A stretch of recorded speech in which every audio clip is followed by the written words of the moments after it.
Hi, you're watching EAC Insight. I'm your host, Anthony Ellis. Thanks for watching us. In this show, we'll be talking to a gentleman who has been working in the Ministry of Foreign Affairs of Japan for 31 years, in China, Philippines, and now he's the Japanese ambassador to Cambodia. Welcome, Ambassador Atsushi Ueno, and thank you very much for your time. Yeah, thank you very much for this opportunity to take your interviews. Excellent. So this year is a special relationship between Japan and Cambodia. You're celebrating 7 years of collaboration and partnership and things.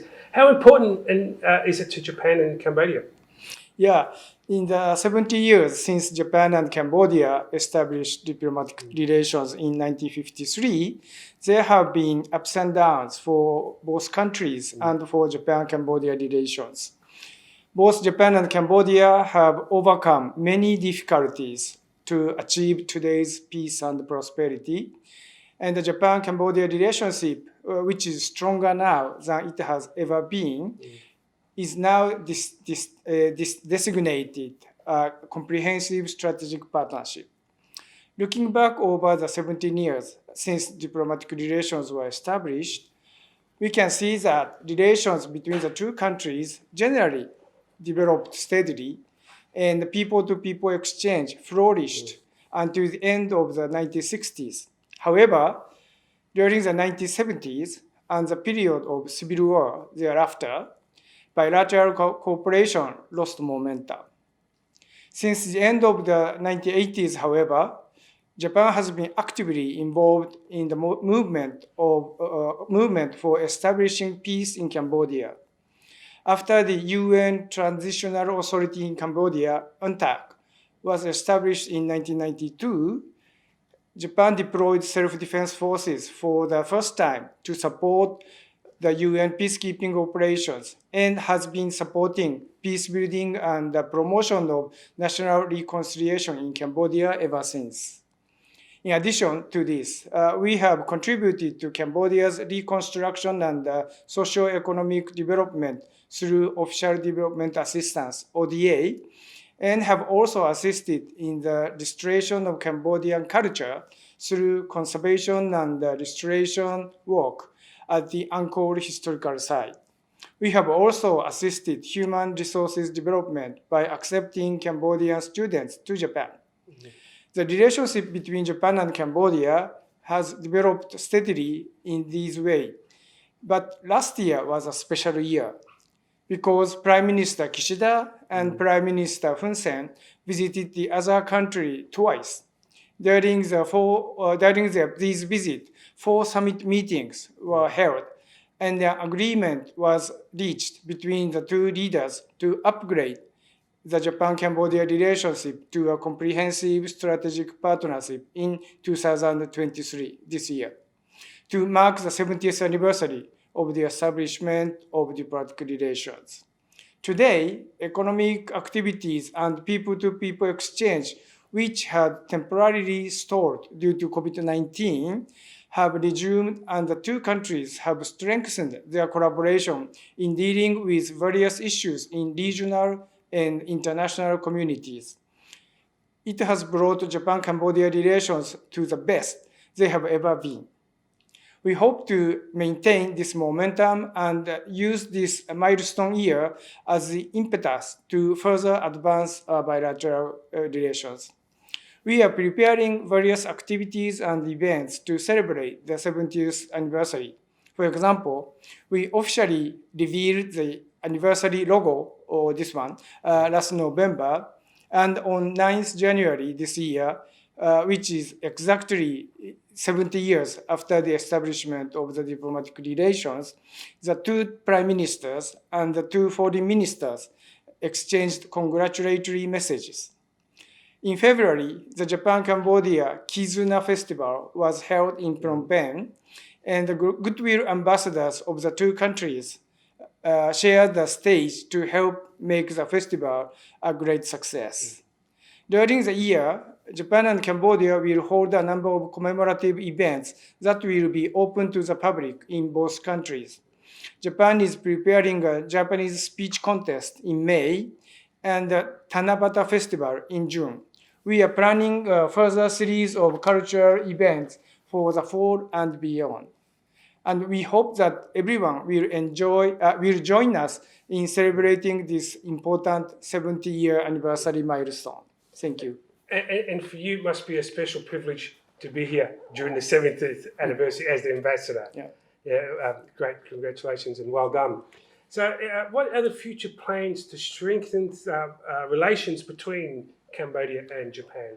Yes, our bilateral relations has been upgraded to a comprehensive strategic partnership this year, as I mentioned. I believe that the comprehensive strategic partnership means that the relationship between Japan and Cambodia should no longer be seen only in a bilateral context. Nor do I believe that one party should focus only on supporting the other. It is my view that Japan and Cambodia should work together to address common challenges facing the region and the international community. For example, on the Ukraine issue, Japan and Cambodia have expressed a clear position against the use of force to seize the territory of another country and have jointly co-sponsored related United Nations General Assembly resolutions on several occasions. Japan and Cambodia not only share a common position on the Ukraine issue, but also our two countries have also collaborated on practical actions. A good example of these actions is the joint implementation of training for Ukraine demining personnel. Japan is willing to continue to cooperate with Cambodia on the common issues facing the international community in this way. With regard to bilateral relations, during his visit to Cambodia March last year, Prime Minister Kishida identified 5 priority areas of cooperation. These are 1. Important infrastructure development, including the development of the Sihanoukville port. 2. Security cooperation. 3. Economic relations. 4. Democracy and human rights. And 5. New areas cooperation, such as digital, cyber, and economic security. We are committed to promoting bilateral cooperation with a special emphasis on these 5 priority areas. Excellent. Thank you very much. That's excellent. So what about the Japanese business and the corporate relationship between the two countries? How is the Japanese, and how is the Japanese expat community? Is it quite big, and how are they contributing to the Cambodian local things? Yeah. One of the things I have noticed since arriving in Cambodia as ambassador is that the economic relationship between Japan and Cambodia has grown tremendously in recent years. However, there is still plenty of room for further development. For example, the number of members of the Japanese Business Association in Cambodia, JBAC, has increased more than 5-fold. From 50 companies in 2010 to 252 companies in 2022. Investment by Japanese companies is also very active, with several large-scale investment projects taking place in recent years alone. These include the opening of the 3rd Aeon Mall, the operation of a 3rd factory by Sumitomo Wiring Systems, and the establishment of an assembly plant for Toyota vehicles by the Toyota Tsusho Corporation. The strengthening of relations in terms of trade has also been remarkable, with trade between Japan and Cambodia expanding from a total of approximately $370 million in 2010 to a total of approximately $2.46 billion in 2022, a 7-fold increase. In order to encourage closer economic ties between Japan and Cambodia, the Japanese government has identified industrial infrastructure development assistance as one of the priority areas in the basic ODA policy for Cambodia, and has been providing support for the development of roads, ports, electricity, and other infrastructure.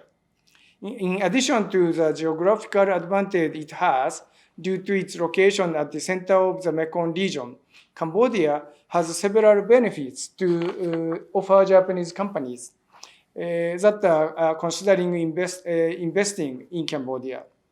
These include an inexpensive, abundant, and young labor force, and few restrictions on foreign investment. Cambodia is also a strong candidate for Thailand +1 and Vietnam +1, which present major challenges for Japanese companies.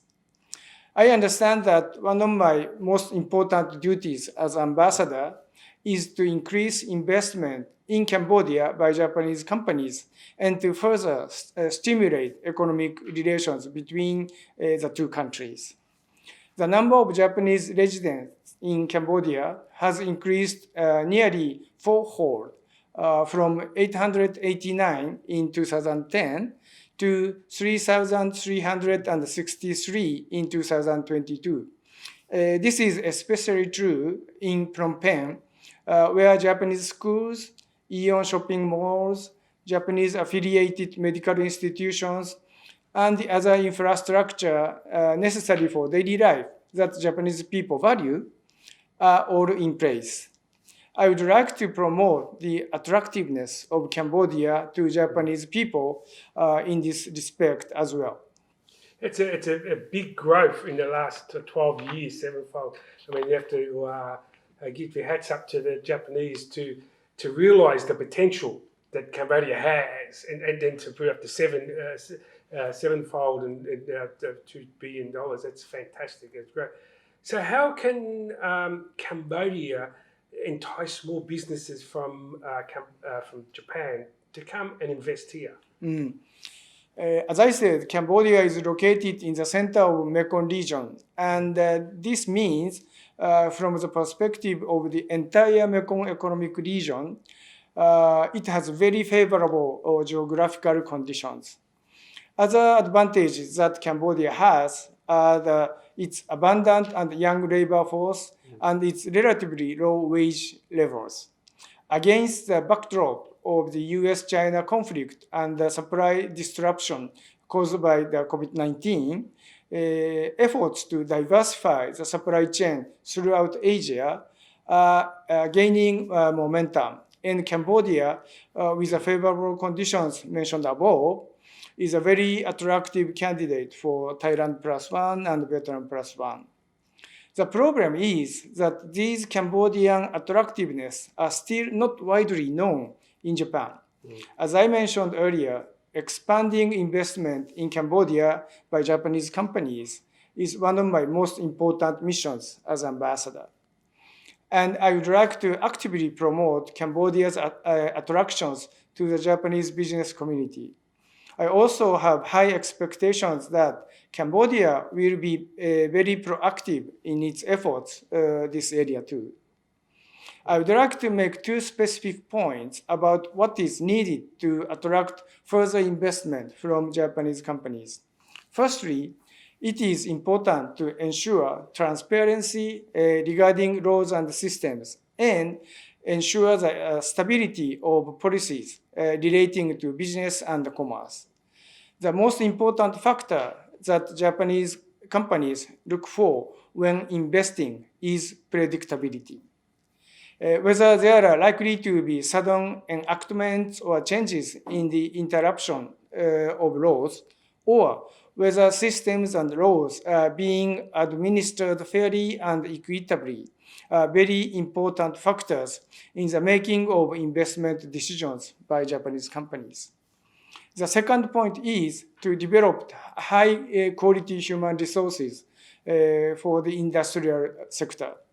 The focus of Japanese investment is in the manufacturing industry. But there are few local companies that Japanese manufacturing companies can partner with and outsource production to in Cambodia. It is also difficult for Japanese companies to find engineers who are immediately employable. So the Japanese government is cooperating with Cambodian government through JICA and other organizations to improve the quality of human resources available to the manufacturing sector, but the numbers are still insufficient. Yeah, that's fantastic. Excellent. Now, Hun Manet has been chosen to be the next prime ministerial position. How do you think he will be as the next prime minister? I mean, he has a great mentor, being his father, who's been in power longest prime minister in the records. How do you think he'll take the role of his father? Well, I am aware that the Cambodian People's Party has selected His Excellency General Hun Manet, commander of the Royal Cambodian Army, as its candidate for the role of Prime Minister in the future. However, this matter relates to Cambodia's internal affairs, and I would like to refrain from commenting on it as the ambassador of a foreign country. I would, however, like to mention that General Hun Manet has a close relationship with Japan and has worked diligently to promote defense cooperation between Japan and Cambodia. I have met him several times, and I have found him to be a very intelligent and gentle person. So whatever position General Hun Manet assumes in the future, I am confident that he will continue to work for the development of Japan-Cambodia relations as he has in the past. Thanks, you. Any final words you would like to say to the Cambodian people or the Japanese people out there to invest here? Anything you'd like to? Since I arrived in January, I have been very warmly welcomed by all Cambodian people, from Prime Minister, Cabinet Minister to people on the street. So I feel very happy and very honored to be ambassador of Japan to this country. So I would like to travel to as many regions as possible in this country, and to make friends with many people so that I can understand this country, the culture, society of Cambodia. By doing that, I would like to further promote our existing, good relations between our two countries. Ambassador, thank you very much for your time, and hopefully EAC News and the Japanese Embassy continue to work for the rest of the year to promote the 70th anniversary. Yeah, thank you again for this opportunity. And from our side too, we would like to look forward to working closely with you and the audience of this program. Thank you very much. Thank you very much. Thank you very much. So there you have it, the Japanese ambassador to Cambodia, Atsushi Ueno, giving an insight relationship between Cambodia and Japan. You could be watching EAC Insight. You can tune in on our website, www.eacnews.asia, or you can download our app on our App Store or on Smart TV and on social media. Thanks for watching EAC News. I'm your host, Anthony Ellis. See you next time.